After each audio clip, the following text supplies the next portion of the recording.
te ke ngam do gini o e cher ti mene mir tier ballot paper contempt of court ram no ma ber no ke ga yini poli so this process enemy o be chake court it's young man. Amiru wachi already lawyer ma practicing for so many years. Situation in ma check why mandatory count. Che impete mandatory count. Queen wango poro. So jomo kwa le mier go chang yen kanya mier go kan le. Ginu kana ma mier gudi. Madwana pia ruwen. Ene ka yiriti level a MP. Ke ko ko someone ya ga cherry court. Peting ya ga cherry court ni o ko wa cherry court pata no ki lui. Ma chero ke kot go bad betala wo ba jomo re patol no ngalu e kunu ko diri in ka ke wani lwenyo ke ngado mo ikinene nyoy I pola chen inde ai chera ko ra pigi luwe no nyiro yin ngeyo bal me temo do you are guilty as charged so la wo jomo uti level MP ko I chero e pata no ki luwe pata na wa ino lo ke puro level pata meno nyuro ni chwingi porro ni ti ginu kene wulu dira dini moti wunye lokane actually ko wa gum ni watiki joma leng ario watiki joma leng ka khemu kan no pobelar no joma leng dong piyot for example lo ke gitieta de luanga gi kono jud ngage lo ke tieki Buganda matters mayanka bakango oneko gi wani ya actually kan watiki joma leng magene ko kaen paimol actually ko wa gum watiki joma leng magiti polo now pingo iye makoman kampa jomo kere fu chere ti mi tie ti mi jok meno ene do dir dir mi orma lega pien dar poi gang lega dar poi ka nicha dar poi charge kwere ka lega bodru ba pingo waru ye dar magi chero iti kipola giya gi chero ni don gi biar ku bedo ter amira bolle watiki video make mako beno wa binyor ne ko mego ere gin mo biro ere di o lonyo bane nyim gangai pa de hotel kenyo anye ko ele ya ga jwa ayo do de ngom ya ga foar ke no man mata video net here when we have it don't teach me here pingo ke chere ke bagifu narma de biri nyim officer ko diko o jamano biro anyo remurawo when teach me here amero wacho ni Yesu loy chitan Yesu loy ngo chitan so gin mother waji for the first phase me loka enemy Yesu loy chitan so lock any dong tin kor de sitamo kor pepa ti angwan no ati kor ngata po e kor kware per check pa kor wadi ka pe o kor ki winyi me pe so wan gere be don kaja kuino ye don kor ye be declaring ngata lawyer pi dong dugungo pi do malo kar registrar kor ye dong declaring ngata lawyer ki kunu ti mene certificate cher kajango kajan cher ye para ro Samuel ngad mo ro pe ni ko ni ko de ko mir ni kwan ku ro docho ki ko ni ti ni ku ki kwa ko tiene chera ye waje man pia ko chera ye waje ne ga ku ki na po ke pia bit we bit mir ke kwa na dojo am pia cha ko na era we ko pura cha ki ko na ti pia cha ko be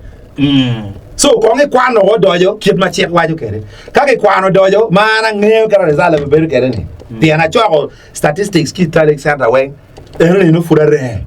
ti nge kom ko ki come o bi cha ko be dok binu ka che be mete pengo ke be po ko chane diwo pengo la ko presiding officers pengo polling assistant be ra gwa ko yi para chumu kare e kinene kenyo wa ma ko ngato ma tiki form voter identification slip Pierre de tien no do me ali ba ngwana ke daro ko rune o yeje ngwe ki kenyo ma police be po ma ko so ko put Pierre wa cha ko so tell me no after court ka to ki gido money logo ken rombo put ber tienge do jalo ko ni no in fact invalid votes and ba ngwale wen kui po donga ya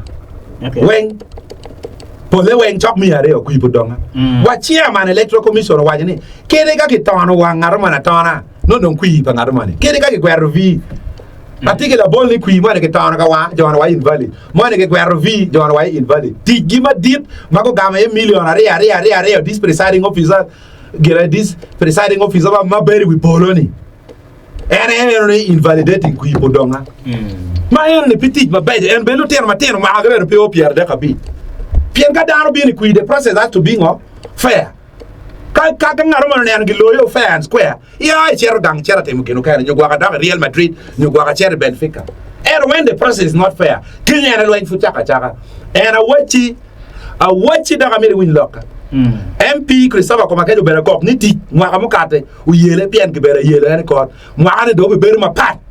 wai bere kot kere mwaka di donc ti mo be bere pe kain wang ma jo pa de o mo in a free and fair election na ma mi orbet la terra ki guma be e by election when charo me i ajuri ki kero ne de biru bero yes point general parbo niki bingo ki tulte mi yene ko chwa so eni mi ardano nge clear wangbo po abi jalo ki luange ano do ngaka mo ma pat ma dak bi ga ye pere gangwa ti pade so ka kinu man ti mara gang wang mango wa jobo so man eni copy pa kot samon ma chi angwen ger no wan wati ka kor mi ora ne chi angwen chi abi ki lobo ora ne sino logo tu ma ngene twin dano to piti yo mo ma ngato ma wajani better MP kit yo miu ma te mani donc bera mero wajibu jo en ma lo ngane presiding officer ma ko chera ko temo ti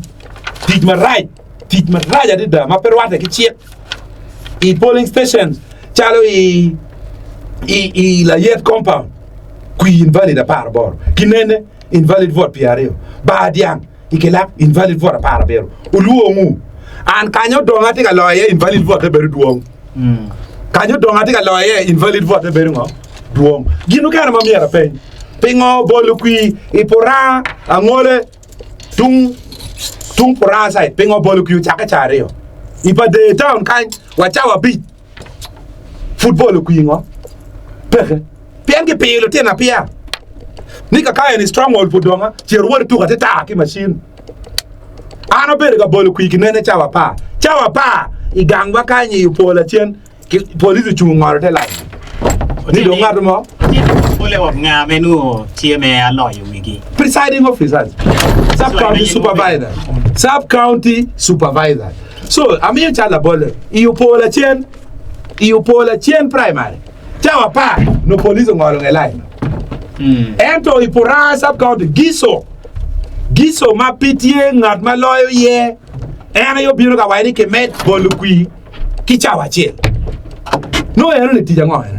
so kui eni is a sham and wajene ke le mono yo they can run but they cannot hide they can run but they cannot hide piti yo mo majo luak mi pade ki romo dorogi ki tuer pa monyo gaba ki tuer ka o ki festo ki tuer pa jomo in fact wa civil servants kwanye chene ki district yaka ki tuare campaign ping kuja en joba mi ar gubet interdicted donc ka bi tiero loka yaka kwa ka dugila pen ki por la ko lok mane mate wunyina ni die pa de dong nono ni die pa de dong nono donc kono ke me kui kono ke nga amero waju ngat ma right loy mati master planner mi teach enemy ngat ma dong right loy pa de ma mi ar ki futo wet jo pa de yue eno boy fearless eno beru master planner mo beri ka choke ki Christopher ko maket beri ka choke ki monyo gawa ki ki festo ki gen wengi beru kunu ta choke ni no ki beru pora kunu no ke waje ngoy and civil servant na mi ar pora we politics ma dong kui tar digro ki festo ti ka ngwe ki mo taka district ma eno beru beri court pleading ya ka poko tiano so we are watching civil servants mo ko miar ki interdicted ki office so ngat ma ko miar ki lara o porto ko a gege pikwa ka do gwa pikwa die ene ye o boya lo ma de diero dong no ni lo ati ta ke kan pien ko ma ke sa wai furo ki office so lo ma de diero dong no ni me lo ka miar piki ye so ngat ma do bi balo pa de kiji en jo ma kwa no nyingi ene ma ngat ma LC5 down chere ye ngata gemer ba part boya fearless because ene is the problem lu dirmati acting twingi beri tit ni mi argo ra chente gimme be konyo campaign pa jone so taka wa pour wigi o ke office bo bale bo pe en madame me chiro magikini dano mago nyweno kui specifically chalo ngat ma do ji ko ma ye loyo ma choy wa complain board electoral commission sadam kene do je kongi kalako presiding officer iri biro ga bolu ku yudiku ma iri a ki gangu yu pola chen ni iri presiding officer i ho polling station abia ma nyara lu bere why iri a ko kero na to kere ene kiri yango ene gwe diru mi ara free be tie chan linesman mi ara gne ko chan pi bi ni la ko da kera biere de before ye wati waki evidence a feed make ko manyorne wa polling assistants mago ro uniform pa isini gene te agwa to kuyi daro so it is a sham election kanga ta mer ko ere twinye ni ere ye do tum ti amer wajuni loin fute chaka pa de pour habiller la quotidienne if you have years here and you kwa kuyi da no ka apange ka ngele ba chwe umpo beri bipolo uberi bilobo kan. Now, Honorable Sir.